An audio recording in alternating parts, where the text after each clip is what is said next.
Good morning, everyone. Good morning. Y'all can do better than that. Good morning. Good morning. All right.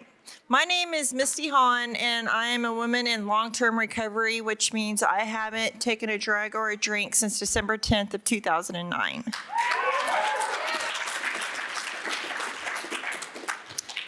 I would like to welcome you to the Role of the Alumni Association breakout. There's a lot of things in my life that I'm very passionate about, and alumni associations with Oxford House is probably in my top 3. Once I moved out of Oxford House, it was there for me to transition, and it showed me how to stay involved. So this session is going to be every year, many residents leave their Oxford House and begin living independently. Most of them stay clean and sober and remain grateful for their Oxford House experience.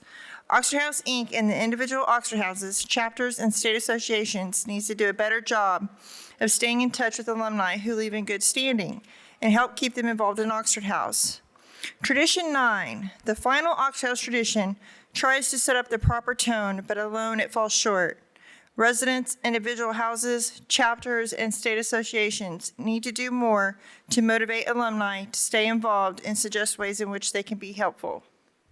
The Oxford House Rural Council also supports alumni associations, and its members can be helpful. The panelists have experience in creating alumni groups, maintaining contact with them. They'll talk about how they've done it, how alumni have stayed involved in their areas, and also provide tips on how others can create similar alumni networks. Alumni can play a strong role in spreading the word about Oxford House and can take on other roles.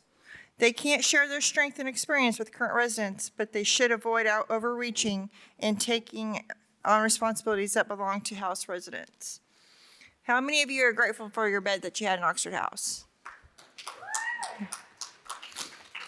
It's really important that the people that live in our Oxford houses see members move on and remain sober. I believe it's the true success of what an Oxford House alumni is. So our first panelist is going to be Miss Lynn Williams. She is an alumna and recovery resource specialist from North Carolina.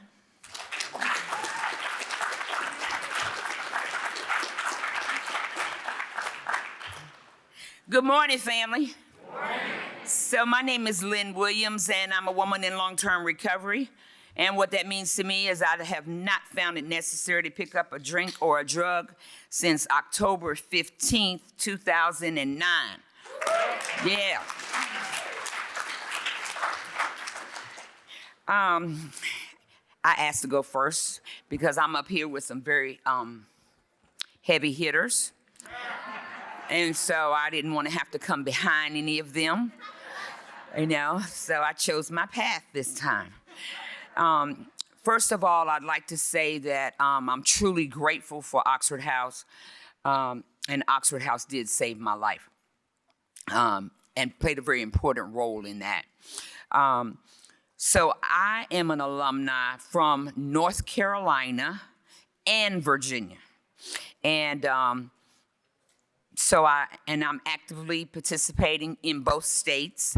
I sit on the State Association Board of Directors for the state of Virginia in an alumni seat, and I serve as their convention committee planning chairperson. In North Carolina, I serve as the alumni chairperson. And in the city that I live in North Carolina, called Wake County, we are the only city in the world that has peer advocates. And peer advocates are assistants to our outreach. That's all I'd like to call it. But we just go in and do some demographic information and that sort of thing. My job entails working for the Alcohol Drug Council of North Carolina. So every day I'm given the opportunity to lead somebody to Oxford House. People call and ask for treatment, whether it be inpatient, outpatient, whether it be sober living, transitional housing, or what have you. And I have the opportunity to say, well, have you tried Oxford House? And I'm able to guide them there. I would like to say that our Alumni Association in North Carolina was very fortunate because we were able to get a start. Three the hard way came to North Carolina and spent a week with us. And when I say three the hard way, I'm talking about Casey Longan, Dee Wallace, and my very own Misty Hahn. And they came and sat with us and mentored us, and we had bylaws from different states, and we were able to go through them and adopt our own. At that meeting, we had about 25 people, and I'm pleased to say that 3 years later, because we're one of the newer alumni associations, 3 years later, Misty, we still have about 25 strong. That's awesome. Now, I am also a certified rap facilitator, so with my role as the alumni, I try very, very hard to inspire and encourage the houses, empower them. We have to be very careful, especially during the pandemic, because our role is not to go in, as the introduction said, is not to go in and take responsibilities from the members. We're not housing service. And so we have to walk that very tight line. It's important that we give them some hope. It's important that we support them. It's important that we educate them. But it's also important that we give them a voice to allow them to advocate for themselves, but we also want them to accept some personal responsibility. And doing that, sometimes we do go into the houses, but we have to be careful about that because we don't want them to be asking us something that they've already asked somebody else. You know, there's oftentimes the houses are looking for a different answer, and they're hoping that they can get it from us. But they don't realize that we are also talking to housing service, and we're also talking to outreach. And so most often, they're going to get the answer, have you contacted your housing service? Have you looked at that list on the board? So our role as an alumni association has been to try to inspire some unity. We want them to know that they can do it, that staying in Oxford House has been a survival mode for many of us, but it's also a place for us to build a foundation and to grow. I don't know how many of you know or knew Corey Yancey, Fancy Yancey. He was a member of the World Council from North Carolina, and that was our first project. Corey passed away shortly after the last World Convention, and we created the Corey Yancey Convention Fund. Okay, and that fund, that was because if you did not see Corey anywhere else, you saw him at the World Convention. So I'm proud to say that as new as our Alumni Association is, this year we proudly sent 6 people to the World Convention from the Corey Yancey Fund. And I'm not going to stay up here long because, like I told you, we got some power hitters coming up behind me, and they doing some big things, and I'm trying to learn how to do the big things too. So I'm going to give them a little bit more time. But thank you very much. Stay involved. Get involved if you're not involved. Stay involved if you are involved, and give back what was given to you. Thank you very much.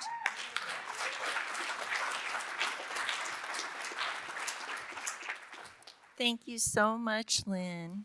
Thank you. Thank you. It's really neat. All these panelists I have some kind of connection with when it comes to alumni, and that's what I really feel that our strong bond is as alumni. I have a special connection with every one of these guys and Miss Lynn. Our next one is going to be Hamilton Barton. He's an Oxford House alumnus and CEO at Pay It Forward in Texas. And I remember when I first met him, I know as soon as I got done having a conversation with him, I felt like I was a better person just because I had a conversation with him. He is a great human being, and he loves to help people. So, Mr. Hamilton Barton.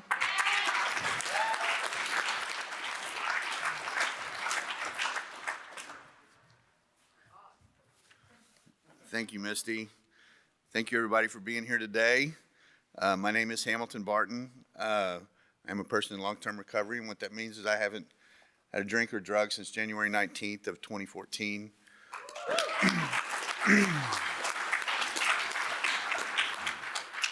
Thank you. I'm a little nervous today, I have the opportunity to do public speaking quite a bit.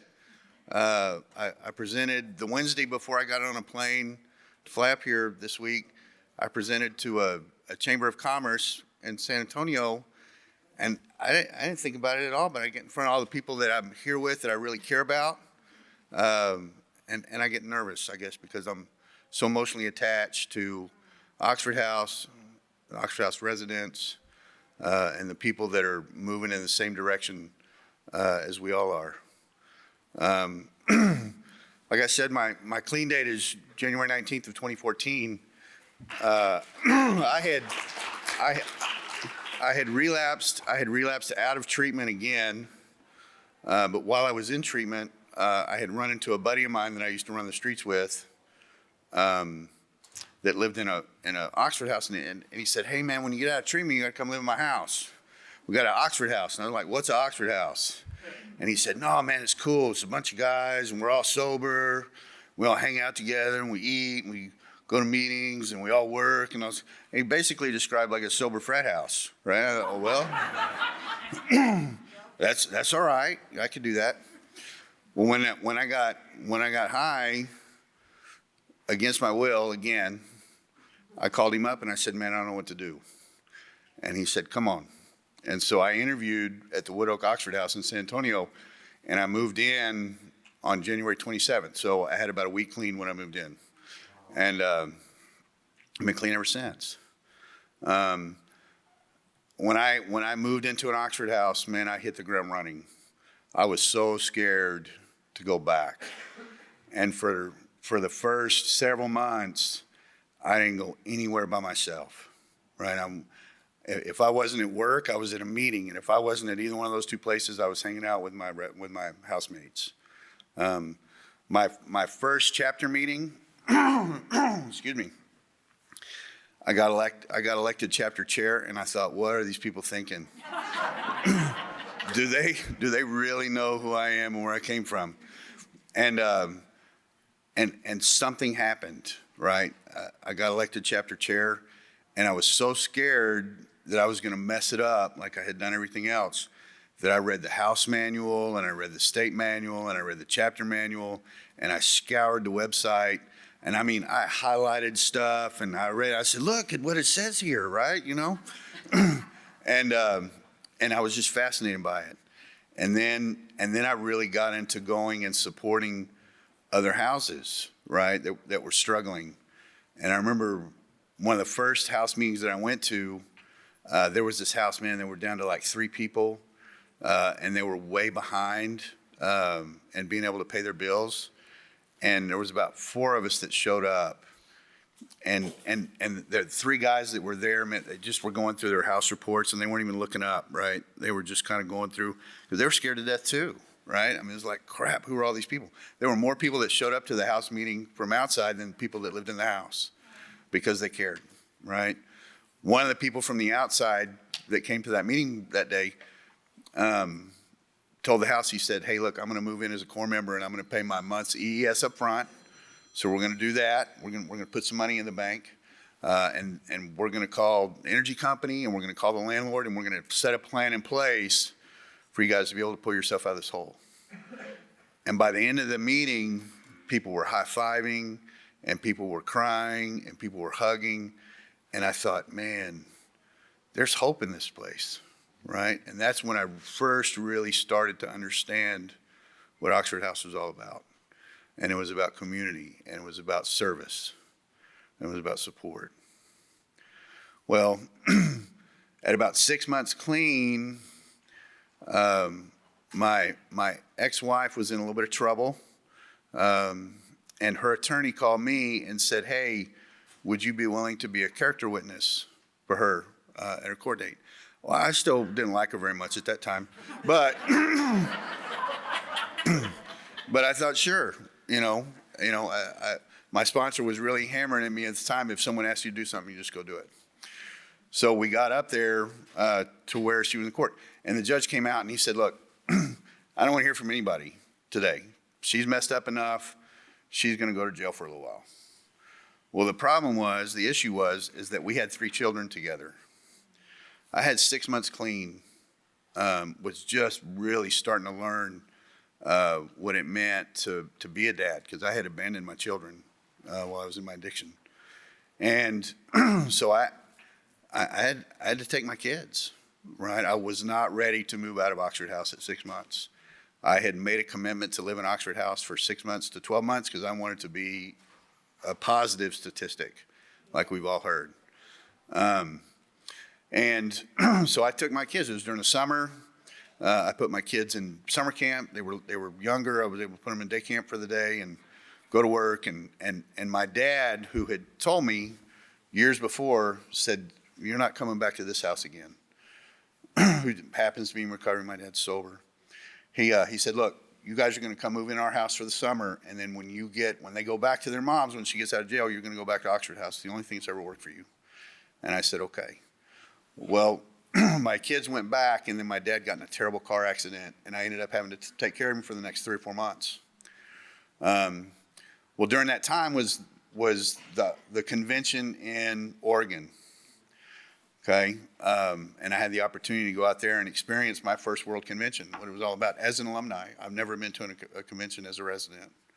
And when we got back from that convention, there was about 9 or 10 of us that thought it was a pretty good idea to start an alumni association. And for me, it was vital, right? It was so vital to maintain that connection with the first thing in my life that had ever worked, right? It gave me an opportunity to have an avenue to continue to serve the houses and the community, San Antonio and surrounding areas. And we did. And I think we got our bylaws, from Oklahoma or Kansas, one of the two. We had no idea what we were doing, right? We really didn't. But we knew we wanted to help. We knew we wanted to support the houses and whatever that looked like, because the house, living in a house had been so impactful for all of us. And we'll tell you, from that first meeting, I think there was 9 people at that first meeting. Everybody that was in that first meeting is still sober, 7 years later. And so as we met over the years, we still did How Goes It in our alumni meetings, because we wanted to check in and continue to grow with the other people we were participating in alumni with. And every meeting there was something amazing that was happening, right? There were people that were graduating college. There were people that were buying cars, and people getting married, and people buying houses and starting careers. And I wanted to be part of that group, right? I had no idea what an alumni was, because I had never been an alumni of anything. I didn't graduate high school. I tried college, but it got in the way of my weed smoking. Nothing. I had never successfully been an alumni of anything. And what I learned is that being an alumni wasn't the end, right? That wasn't the culmination of all this work. Becoming an alumni was the beginning of the responsibility that comes along with being an alumni of something, right? It's not the end goal, it's the beginning goal, and all that goes along with that. So over the years, we've done several things. Every year we do what we call the Legacy Banquet. And what that does is that celebrates the residents. We send ballots out to all the houses. It's a little harder now because there's 50 houses in San Antonio and surrounding areas. And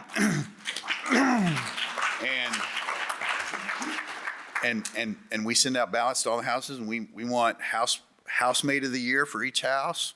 We want chapter person of the year. We want rising star of the year for each chapter. We want San Antonio resident as a whole. We also want to celebrate the people who have served the Oxford House community. Who's the recovery professional of the year in the San Antonio and surrounding areas? And we have the residents vote on that. What's the recovery agency of the year? So we can bring them in and tell them how much we appreciate the service that they've given to all the people that live in the Oxford House network in the surrounding areas. And that luncheon and then various fundraisers throughout the year does something to support the residents of San Antonio in coming to the World Convention. And I think this year, the Alumni Association paid for the hotel rooms for everybody that came from San Antonio.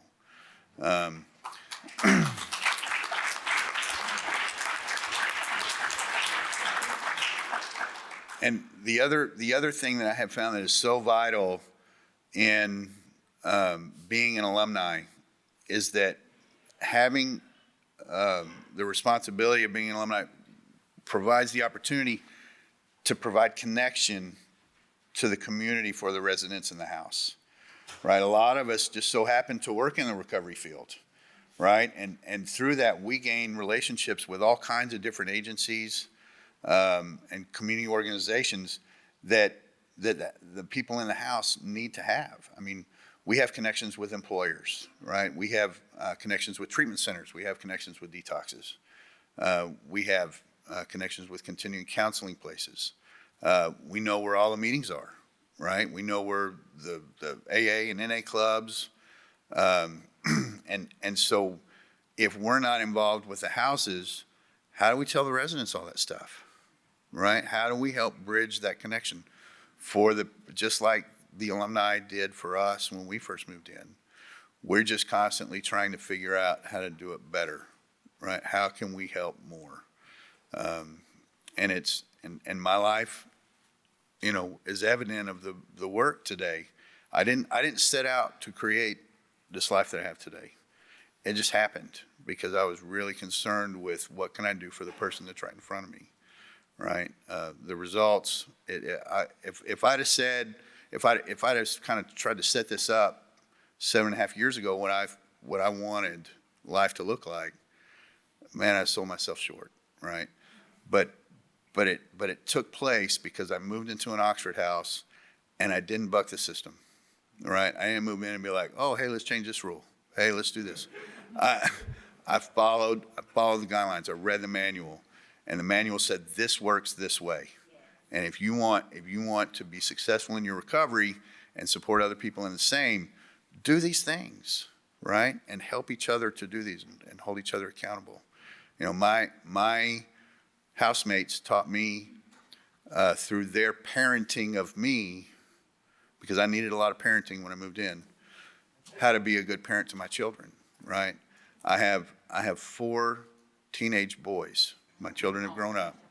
3 of them live with me, and I have a teenage stepdaughter right in the middle, right? Who's all teenage daughter, But I have the opportunity to wake my children up every day today, because of what I learned through the people who surrounded me and loved me in the Oxford House Network and who connected me to the recovery community.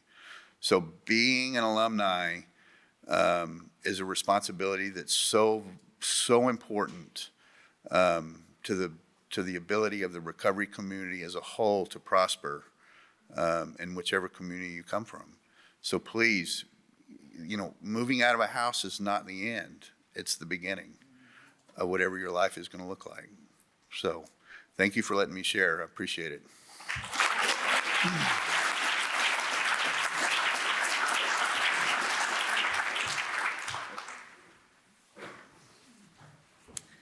Thank you so much, Hamilton. Our next panelist When I first moved into Oxford House in Wichita, Kansas, almost 12 years ago, I remember I went to my first chapter meeting, and I remember seeing these three guys. There was Tom Winko and John Summers, and then you had this cat, John Agnew. And I remember it's like, well, they don't live in a house. They're alumni. And I'm like, well, what's an alumni and what do they do? And I remember feeling that I hope when I go through Oxford House that I would be able to do something like that. So he was one of the examples that I had when I came into an Oxford House. And it showed me what alumni was. His name is John Agnew, and he is an Oxford House alumnus and cognitive behavioral interventionist, and he's out of Wichita, Kansas.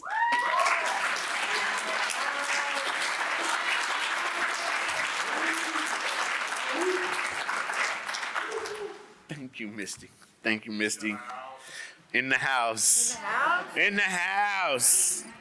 My name's John. I'm in long-term recovery. What that means is I have not had a drink or a drug since January 12th, 2003.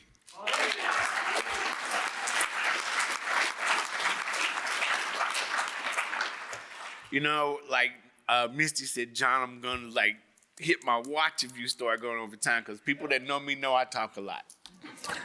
And I talk a lot about Oxford House and about recovery, because I got this hashtag called Sober Hype, right?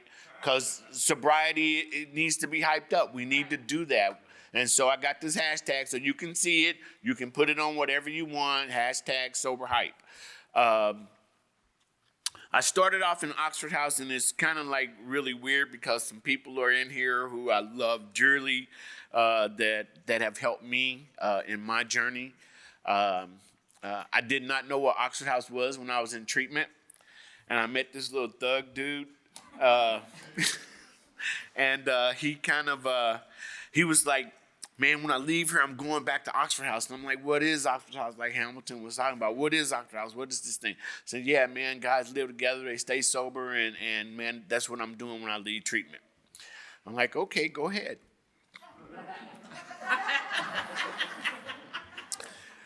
I said, no, that's not for me, because I want my children back.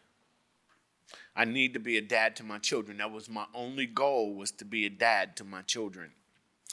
Because I'd held these little babies when they came out, and, through my addiction, I lost them. Thank God today I had them back. That's a whole different story.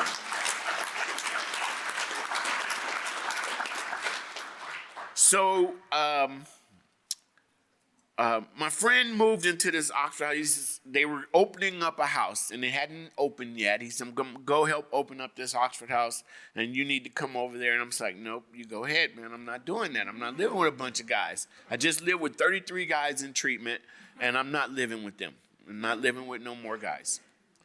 Well, my counselor, who was very instrumental in helping me in my recovery, at first, I really didn't like this dude because he told me one time, you don't love your children. And I'm like, what? I didn't talk to him for 3 days. Till another counselor said to me, he said, John, he doesn't mean you don't love your children. What he means is, in your active addiction, were you showing them love? How were you showing them you love them? By being gone for 4 days at a time and not telling them where you are. They're going through a whole lot of stuff and you're not there. And so I'm like, oh, okay, whatever. And so I kept tossing this idea about Oxford House around in my head. So 2 weeks before I got ready to get out, they said, yes, we're going to open up this house. They're opening up this house. You need to go over there and interview. So I went over there and I interviewed, and I'm like, nope, I'm not living with these dudes. They look weird. They talk weird. But my friend was there. And they got ready to vote. They told me to go outside and wait, and they would tell me what they decided. So when I went outside, another guy came to me, and he said, you know what, man, I think you'll be really good for this house. He said, I think you'll be good for this house.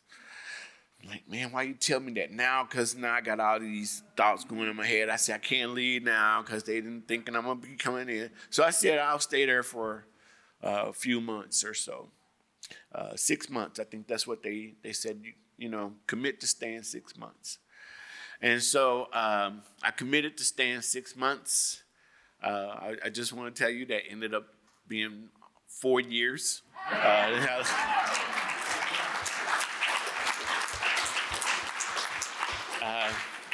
And then after that 4 years, it turned into another 14 years of being in service to Oxford House.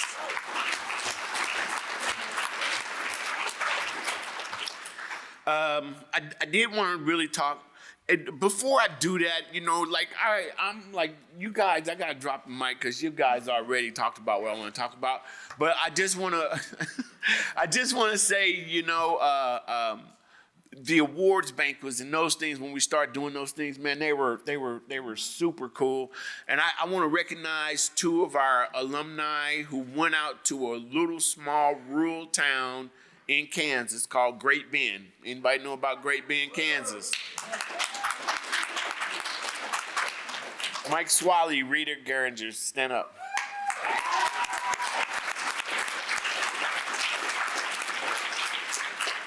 I recognize them and see we're in a unique position than most other states in the fact that we don't have outreach. Oxford Inc. doesn't have a contract with the state of Kansas. I don't get into that stuff. That's their business. My business is sober hype. That's my business.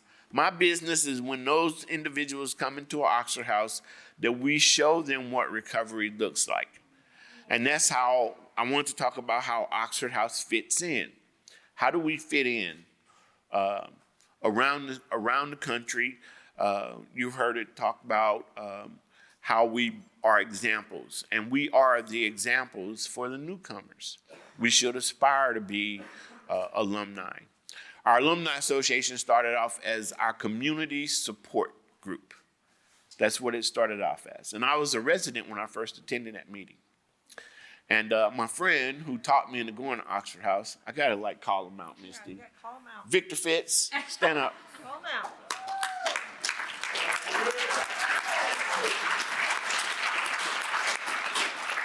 Just to show you what Alumni does, Victor Fitz was our World Council Chair for 2 years. The State Association manual that you guys are, that State Association manual, he was very much involved in putting that together. And we thank him for his service, and he's still involved with us today.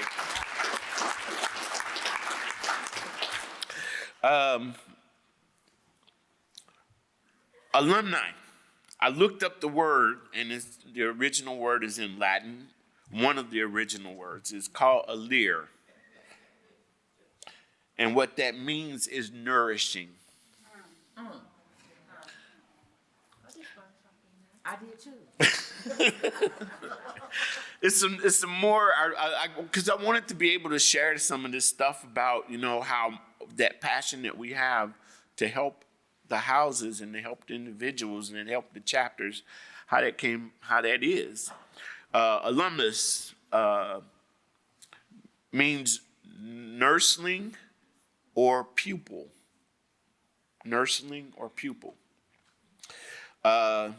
Alumni, person who is a former member, employee, contributor, or inmate.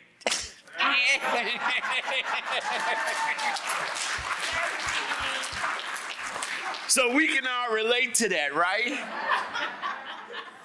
We can all relate to that. As an alumni in Kansas, it's like I said, it's kind of different because, when houses and chapters have issues, we definitely say, hey, call your housing services rep. Have you called them? Have you called these people? And they always call alumni, try to get a different answer. My answer is always the same. Have you read the manual? Absolutely. Have you read the manual? I got ticked off the other day at the chapter meeting. I was at a chapter meeting on Saturday. We attend our alumni. We attend our chapter meetings, and we're very much embedded in those chapter meetings.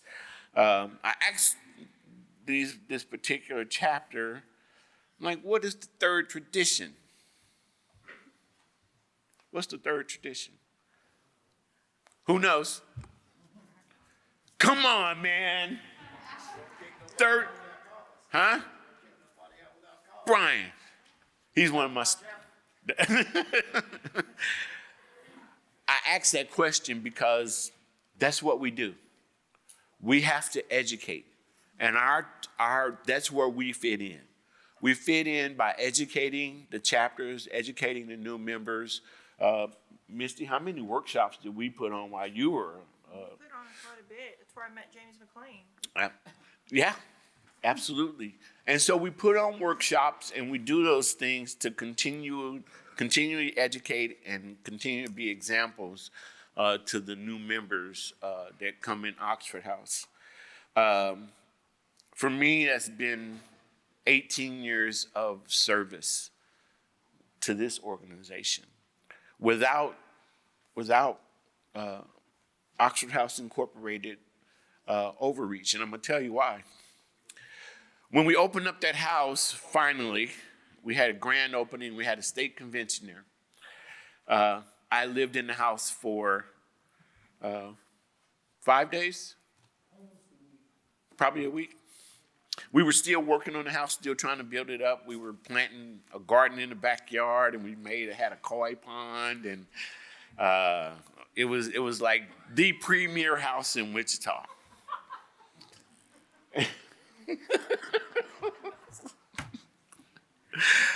Anyway, I met James and Paul came to our convention that year. And these dudes sold me on this thing called Oxford House. And I knew after meeting with James on that Friday night, we went and we had spaghetti dinner somewhere. I don't remember where, but we did. And I was just enthralled with, this dude is serious. This dude is pretty serious. And he was talking about alumni and how alumni operate around the country. And I was very, very, very, that started that fire in me that has not stopped. I want to say Dan Hahn took my job. The only reason I did not end up leaving Kansas and working for Oxford Inc. was that I had my children, and I wanted to be a dad to them. And I got a chance to watch them graduate. I got a chance to coach their softball teams. I got a chance to see them graduate high school. I got a chance to see them graduate college. I had a daughter that graduated from Dartmouth University up here in New Hampshire. And thanks to the Alumni Association, not only do we support our houses, but we support our community. We go out into the community and we support those treatment centers. I work for the Substance Abuse Center in Kansas. We contract with the Kansas Department of Corrections. I teach cognitive behavioral interventions to inmates, or what we call them offenders. I've been doing that for the last 8 years. And I get a chance every day to talk about Oxford House. Every single day on my job, I get to talk, and I get to be the sober hype. And these guys will be like, well, they'll wait, and I'm going on my own. I'm like, okay, I'll see you when you get ready to leave. And usually before they get ready to leave, like, John, what's that Oxford House thing? Sit down. Sit down, because I'm going to tell you all about it. And so our role my role, and I think all of our role as alumni, we fit in where we can. We fit in where we can. We allow the chapters, matter of fact, we allow the chapters to use us. They use and abuse us. But that use and abuse on us shows the newcomers, and it shows those members, hey, these guys are resilient. You can throw whatever at them. Oh, see, she tapping me. Anyway, guys, I just want to encourage you guys to continue and building up your alumni associations and just stick around. It's worth it. Thanks.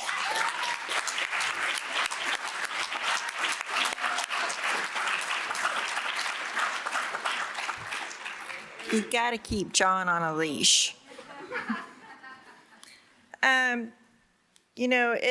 I wanted to add this to it. It's just not about alumni giving back to the residents who live within the Oxford houses. It's also giving back into the community. If you want that community support, I know like he introduced Rita and Mike, they just did a softball game where they had the Oxford House residents and they were playing the cops. And they were playing in the fire department, and they had a great time doing it. And it's really important that the community sees that we can move into an Oxford House and that we can change our lives around. So it's just not about giving back to the houses, but it's also giving back to the community. And there are several ways that you can do that. This next gentleman, I've had the opportunity to, I remember when he first moved into Oxford House and he moved out, and we was really trying to start to get an alumni association started in Oklahoma City, and there was only 3 of us. Lynn, she said she had like 25 people when they first started. We only had 3. And I'm actually right now in the process, not me, but my area, which is a rural area, there's only 3 of us, and we're starting our first rural Oklahoma Alumni Association. And, I was able to do that with Eric in Oklahoma City, and we was meeting in my front living room. You could probably only fit like 6 people in there. But we were doing it, and it's just been an honor to be able to work side by side with him. And his name is Eric Canady, and he is an Oxford House alumna and of Oklahoma.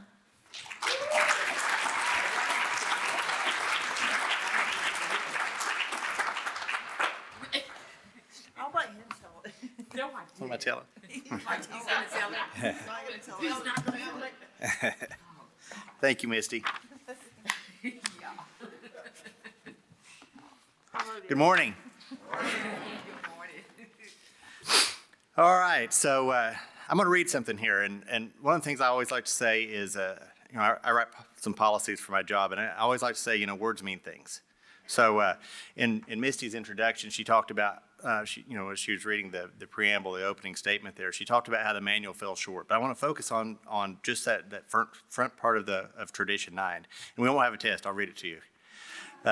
Members who leave an Oxford House in good standing are encouraged to become an associate member and offer friendship, support, and example to newer members. And I'm going to talk about what that means here in a minute. Let me tell you a little bit about Oxford House in Oklahoma. So in Oklahoma, the alumni, we operate kind of as a stable supporting body, and we work to help out the outreach chapters, housing services, individual houses, and residents. But it's that stability that we want to provide. That's kind of where we fell in Oklahoma. In Oklahoma, as Misty mentioned, she's starting an alumni association in Northwest Oklahoma. We've always had a strong alumni body in Tulsa. We were from the Oklahoma City area, and like she said, we started out in her living room with 3 of us. It was me, Misty, and Jennifer Lockman at the time. And we had room to grow. We could have doubled in size. We sure did. and we did grow. But this one of the things is we were getting ready to put this panel on. We were talking. So in the past, this has been starting and maintaining alumni associations. We've changed that. We didn't. I didn't change it, but someone changed it, and I think that's important to note. This panel is the role of alumni associations, and to me, what that represents is we've changed. We talked a little bit in the past several conventions, last several panels that I've been on. We talked about how to start these up and gave some guidance and experience on how to do that. And now, we're starting to see some alumni associations spring up around the country and get started and take root. So as I can speak for my experience in Oklahoma, we've learned. I mean, how many moved out of their house, or how many people got sober and had it all figured out? I need to talk to you. But no, so, it's a growing and it's a learning process. We've definitely learned a lot, and I'm sure everyone can say this. And Hamilton, thanks for giving us credit for the bylaws. But I think when I started working on the bylaws, I deleted SATX and wrote in OKC. So I think we stole them from you. So thank you. So I want to get back to the tradition 9. So it says offer friendship, support, and example to new members. So I want to talk about examples specifically. And this is something that we've really seen in Oklahoma. I have a definition, and I didn't look it up. It's just kind of a little term that I use in a way to describe what alumni are and who we are. I look at alumni as the product of Oxford House. If you have a successful stay in Oxford House, you become an alumni. And alumni are really, we have people that move out successfully and live great and successful lives, continuing their recovery, but we're kind of the marketing branch. We stay around and we advertise. We're that super salesman they talk about, right? We're there to be that example. And one of the most important things that we can do is we can model healthy recovery lifestyles and choices. If we're just out there kind of drifting back into our own ways, we're not doing any good. We're not serving anybody. We're not teaching anything, and really there's nothing to take from us. So the most important thing that we can do as alumni is to model our recovery. We have to be involved in working in our own personal program of recovery. I mean, that's key. Without that, you really don't have anything to give away. So to me, that's important. It's that example. Another thing that I want to talk about this morning is, and again, this is a lesson we've learned in Oklahoma. I want to talk about accountability. Nowhere else in Oxford House can you find any place that you don't have accountability. And that's one thing. Again, I'll reference our experience in Oklahoma. Our alumni association, we really didn't have any accountability to anyone. And that's something as we evolve and as we change, we see some importance there. As long as everyone's on the same page, as long as we're working with our outreach workers, our chapters, and as long as our message is consistent, everything's good. But if a member or a group of members or that association starts to get off track and that message isn't consistent, well, we're doing more harm. So there needs to be some accountability. We've actually written that into our bylaws. As we change, we amend our bylaws and we kind of self-assess and see where we're at. And we've written into some accountability principles where we are accountable as an alumni association. What we would recommend is any alumni association be accountable to someone in Oxford House, just for that quality assurance, to make sure that message that you're taking into those houses, make sure that's consistent. Because, you don't want to do what John was talking about and be mom or dad, Well, mom said, no, I want to ask dad. You don't want to be that yes person. You want to make sure your message is consistent. Have you talked to your HSC chair? Have you talked to your chapter leadership? Have you talked to your sponsor? Give that good direction, right? And I'm sorry, I just realized I didn't introduce myself when I got up here because I'm so passionate about Oxford House. My name is Eric Kennedy. I'm an alcoholic. My sobriety date is April 3rd, 2014.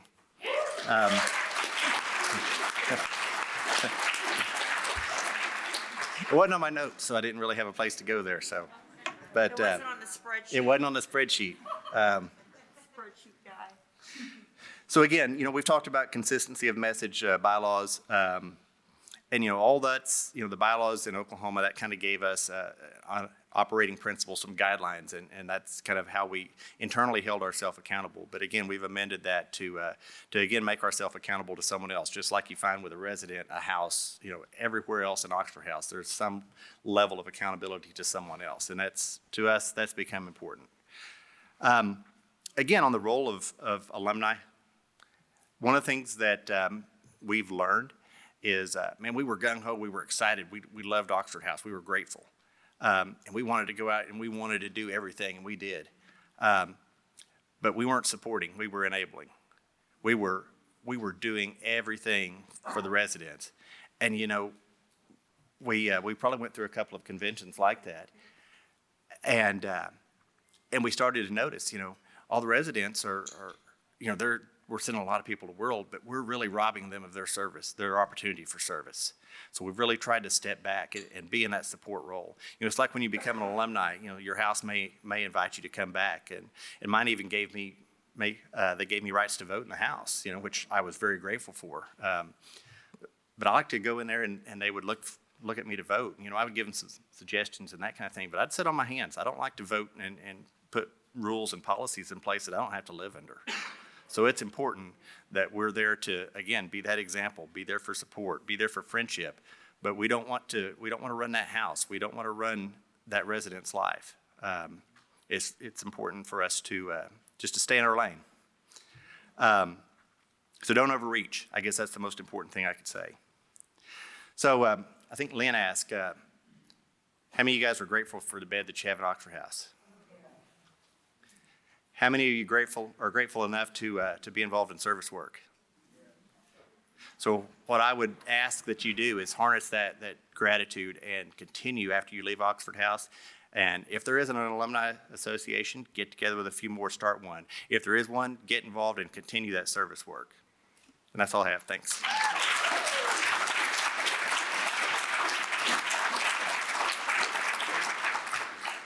Thank you, sir. Thank you. Let's give another hand to our panelists. Y'all did an amazing job.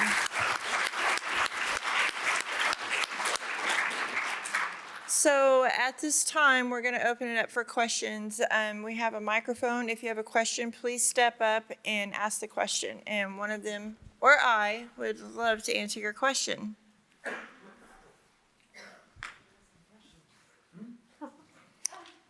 I'm Lacey. I'm from Chapter 13, the Alumni Chair.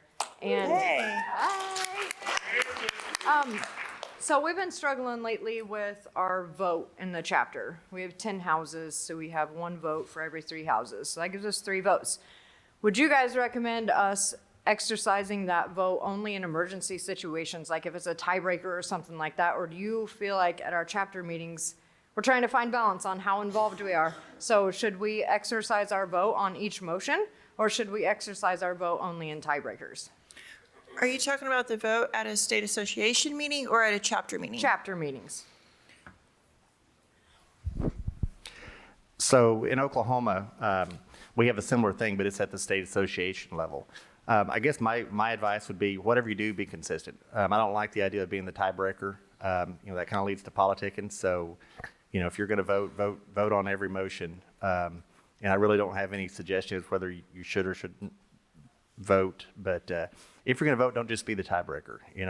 Stand on your principles and vote that motion through, and just whatever your bylaws allow for. Okay.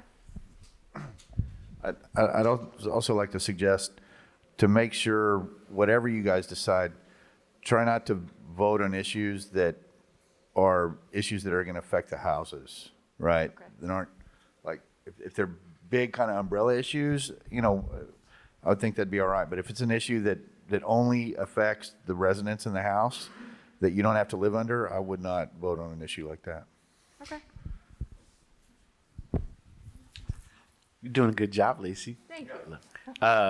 Yeah, I would. We don't vote in our chapter.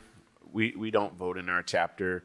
But when they do have a motion, we just kind of try to encourage the houses and the chapter chairs to, before you make this decision, is it in the best interest of the houses, and is it in the best interest of your residents? Sometimes house chairs go to a meeting, and the way I was taught was something that was brought up.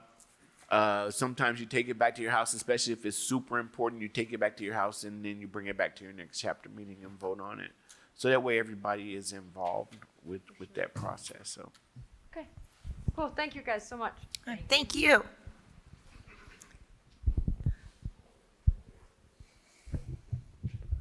I'm Krista. Hello, can you hear me now? I can I'm hear you. Krista. I'm alumni in San Antonio, Texas. And I get a lot of the questions when people want to hear a better answer in their opinion to the one they've been getting. But the only thing I know to do is I keep all the Oxford House literature in PDF, so I can just go to the page that talks about this, and I send everybody that's in the question a copy to their phone, and that's my answer 99%, because I'm not really here to make the interpretation for a house. I'm here to make sure they have all the resources to find it. Is that any good way to do it? That works. Absolutely. You can't go wrong with it if it's in black and white. I'm sorry. Yeah, that's absolutely the best way to do it. Give the individuals resources and let them make those decisions. Thank you.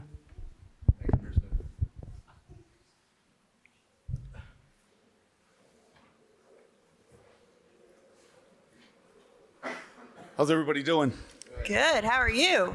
I am Anthony. I am an addict from Virginia Beach. Hi, Tucci. I part of the Alumni Association out there. We started in 2019. We got it going to about 5-10 people. COVID hit. We are down to a consistent 3 for the past 10 months. Not to come off wrong or anything, but I'm the most social out of the 3 of us. The other 2 kind of, they're great volunteer people, but they're not the most social aspect.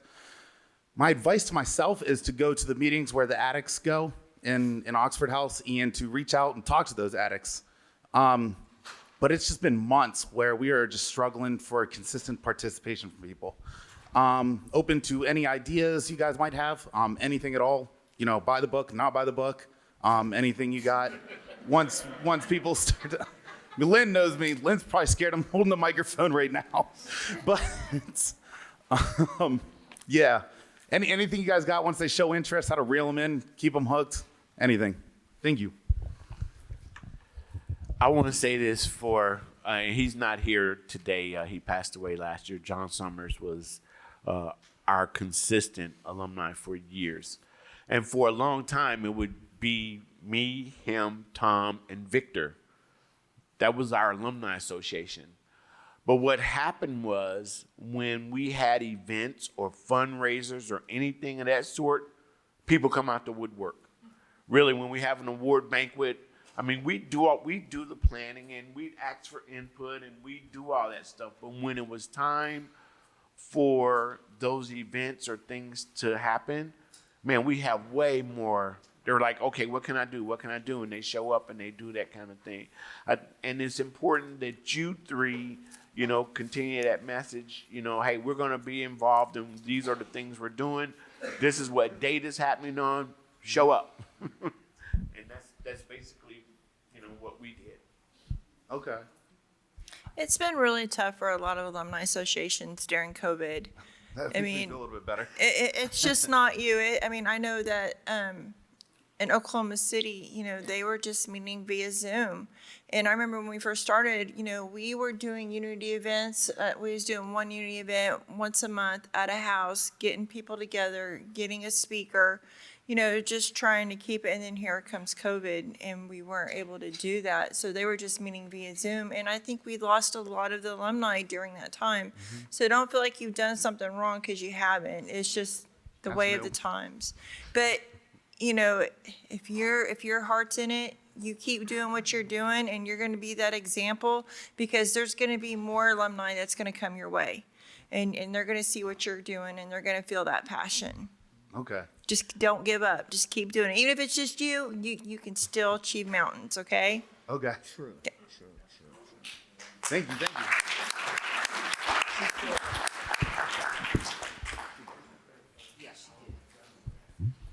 Hi, I'm Kelly from Indiana. Snap. Okay.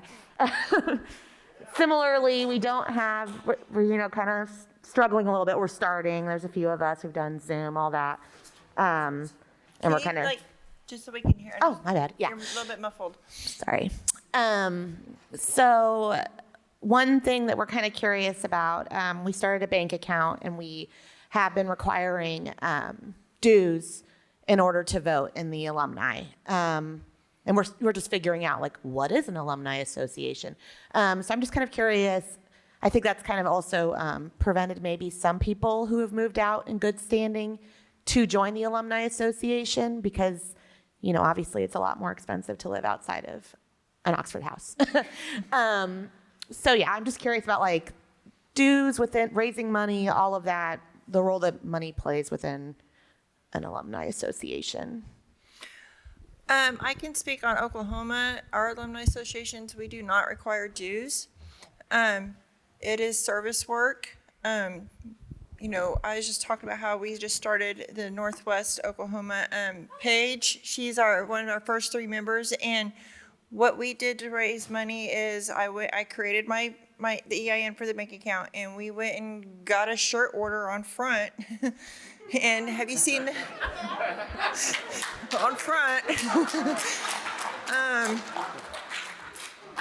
That's what you do when you get sober. You build up trust. And right now, before we got here, we only had like $200 in our bank account, but we already paid off $1,000 towards that front. So, but it doesn't matter how much money you have in your bank account. You know what I mean? Eventually, when things get better, you can do unity events. But if you have like shirt sales like we're doing here, we're making our first big fundraiser is our shirt sales. If you see the Red Dirt Recovery shirts, that's us, and that's going to help. That's our seed money, and when things start opening back up, when COVID disappears, we're going to be able to do unity events, and you might, charge $10, or have a spaghetti feed and, get a speaker from one of the houses of a resident that's been around a while, someone who the members look up to, maybe a chapter chair or something. And whatever's going to bring in, you might only make $250. That's fine. We're not here to make money. We're here to be in support of the houses. And so don't let that deter you. I mean, get a front at a t-shirt place. That's what I do. Now, we do charge dues in North Carolina. It's $25 a year.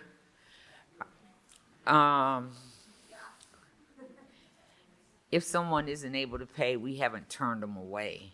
Right. And I will say that for our seed money, actually, there were a lot of houses that were unable to purchase drug screens. And we purchased drug screens and on front. See, I ain't the only one. We got them fronted to us.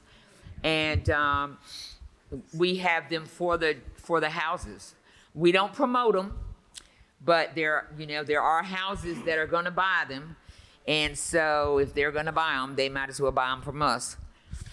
So we've also had raffles where we got prizes donated, and then we sold dollar raffle tickets. Each member was responsible for so many tickets and that sort of thing.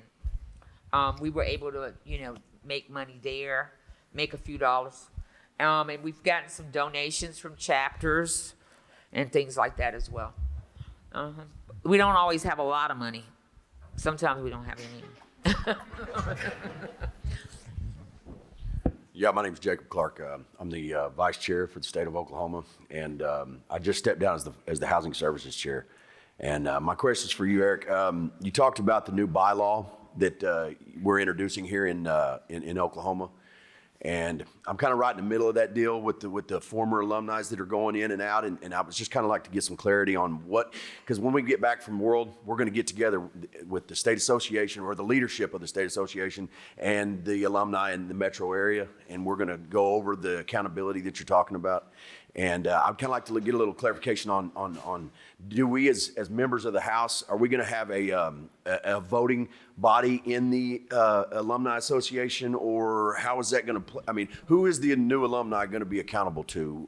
And moving forward, how do we hold them accountable to that is what I'm kind of. Sure. So again, this is specific for Oklahoma, but it's something that we're working through. I've got some ideas of how I think it would work. And again, I've stepped back from my active role in the Oklahoma City Association. As I've moved across the state, I've got pretty far away from that central location, and I'm kind of a nomad now. So I just kind of try to be there for guidance and support. But I don't know exactly how that looks. I think that's going to involve a discussion with some of the seasoned members of different alumni associations and the leadership of the state. I know we'll get there because as I talk to different people, we're all saying the same things and we're thinking the same thing. I think we had a very good idea with the bylaws when we stole them from San Antonio, but. And we made some changes there, but again, we've seen what can happen if we get a little bit off track and we're really not serving the greater good. So I really can't answer your question to say what it would look like, but I think we all agree that there needs to be some level of accountability, and that's kind of where, when I go back, we're going to get together with the alumni, the leadership, and we're going to sit down and we're going to figure out. But look, moving forward, I just don't know, where the extra accountability is going to come from. And you talked about the new bylaw that we're going to be adding, and that's just something that we're going to discuss when we get back, correct? Sure, yes. Okay, all right. Anyone else have anything to add?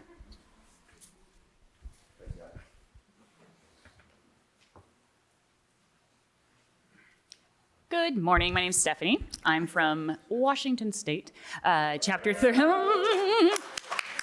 West Coast, Chapter 35 chair. And I have sort of a logistical question as far as suggestions or things that are successful to work in actually like retaining or getting information from alumni. Like as they're leaving, does somebody have an idea or a system that works or suggestions for that? Because, people are like, I want to stay in contact, I want to do this, and then they go out into the real world and poof.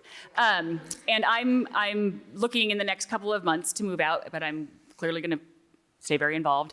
And I'd love to be able to bring something to the chapter to assist with that.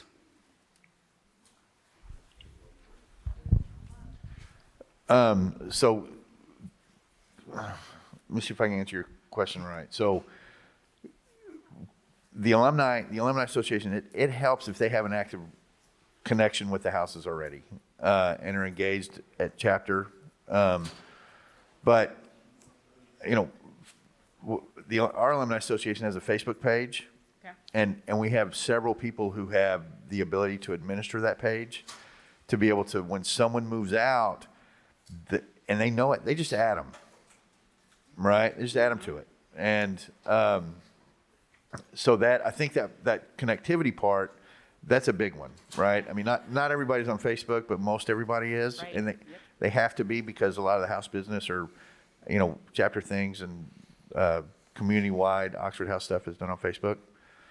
That would be my best suggestion, is that. Does that make sense? Oh, it makes perfect sense. Okay. Got it.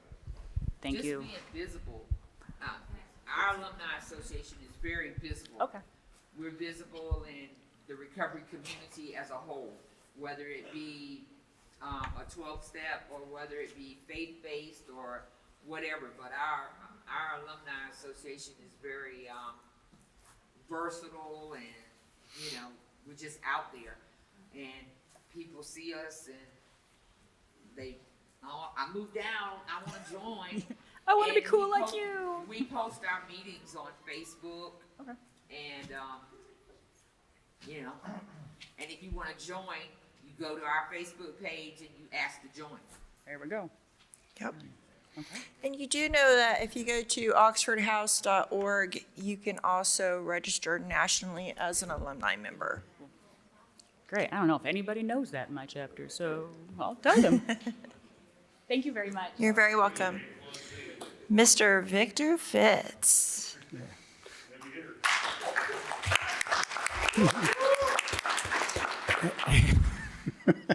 Hello, everybody. I'm Victor Fitz, grateful Oxford House alumni. I feel I can say this. I don't know if I can or not, but I feel like I can say this. I've been involved with Oxford House heavily involved since 2003, but not so much. I moved out in almost 2005, and not so much. The minute I moved out of Oxford House, I got married that same day.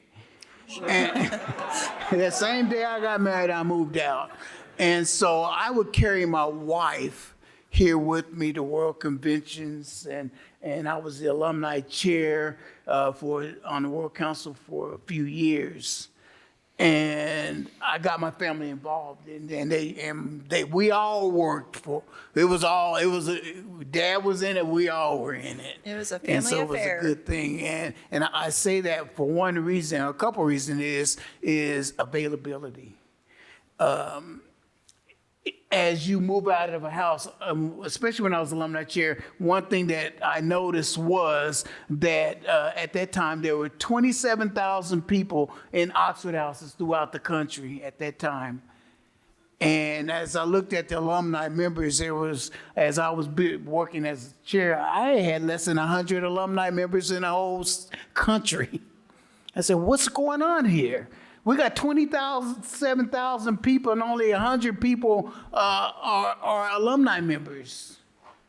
When these people leave, I hope that they will want to be active alumni members.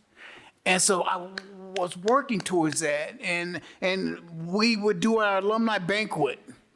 And I'd host the alumni banquet, and there were when I first started, there was only 15 people at that banquet.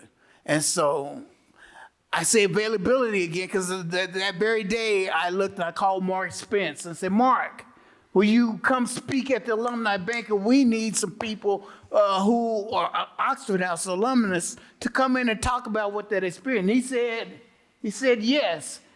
And you don't know how that made me feel that day that you came and spoke, and this was 2006 or 7.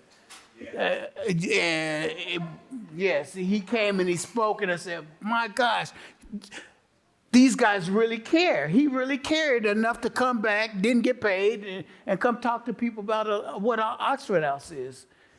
And COVID has really taught me this too, because I've been, I haven't been so involved throughout the years, but I'm involved in Wichita, and I came back and I saw people I hadn't seen in years. Hadn't seen them in years, and I said, you know what? You had an impact on me in Oxford House back in those days. Sure. And I stopped to think, you know what? We all should have that impact on somebody in Oxford House. 5 years from now, when you come back here as alumni member, you're going to see some people you used to see back at these meetings, and they're going to say, man, remember when we used to do this? Man, remember we used to do this. We stood up for something. And I say this to you all is that, hey, you're doing something. You're representing. Be available. Be available, because what you do now is going to mark a lot of people for many, many, many years. And that's what I learned today was, okay, I haven't been in 2010, 2011. You guys will tell me better than I can tell. Because I get to the point where, man, people say, hey, and I say, oh, gosh. Oh, yeah. but it's going to make a difference, and you're making a really big difference. My mentors were Tom Wanko, back sitting over there in the corner, not saying nothing, but if it wasn't for Tom, I wouldn't be here today. And so I say that because people are going to be saying those very same things about you. So be that example, be available, and keep coming back. That's all I got for you guys. I would like to mention real quick, like John said he wanted to share, Wichita did John Summers. I don't know how many of y'all been to a World Convention before. Do y'all remember that long-haired hippie? Well, he passed away earlier this last year, and I know that the Wichita Alumni Association created the John Summers Scholarship Fund to send a member to the World Convention each year. He was an active alumni member right along with Otombo over there for almost 23 years. Yeah, so